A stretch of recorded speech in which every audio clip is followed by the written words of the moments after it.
Trouver un sujet qui intéresse un public non averti et en parler de la façon la plus simple possible en l'illustrant d'un diaporama tout aussi attractif. Pour ces doctorants, un véritable défi. Au départ, ils sont 9 à avoir tenté de le relever en s'inscrivant au concours La Science en Pointe. Le 18 novembre dernier, une première sélection a permis de n'en garder que 6 pour la finale. Une manifestation organisée dans le cadre de la Fête de la Science depuis 2009 par l'école doctorale et la ville de Pointe-à-Pitre. L'étudiant qui a gagné donc ce concours, il est invité par des entreprises, si c'est un sujet qui intéresse, donc par les entreprises, ou alors ces sujets sont présentés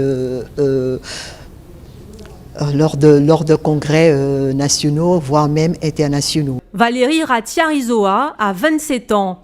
Il a intégré le laboratoire de chimie Kovachi M2E de l'Université des Antilles depuis 3 ans. Il y travaille sur la valorisation des résidus agro-industriels comme matériaux dans l'habitat et la construction. Et son diaporama aura pour thème « De la bagasse dans nos murs ?» point d'interrogation. Pour la vulgarisation, déjà on a enlevé une grande majorité des parties qui sont techniques.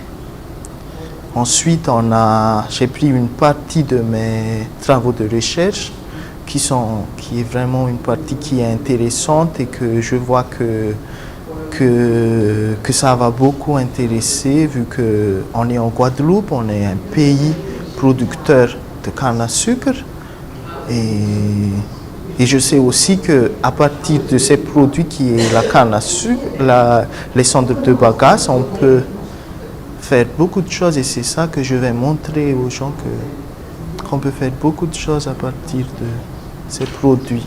Jennifer Tokny, elle, a 28 ans. C'est au laboratoire biologie de la mangrove qu'elle prépare son doctorat en biogéochimie depuis 2014. Son sujet pour le concours, la mangrove, une usine de dépollution.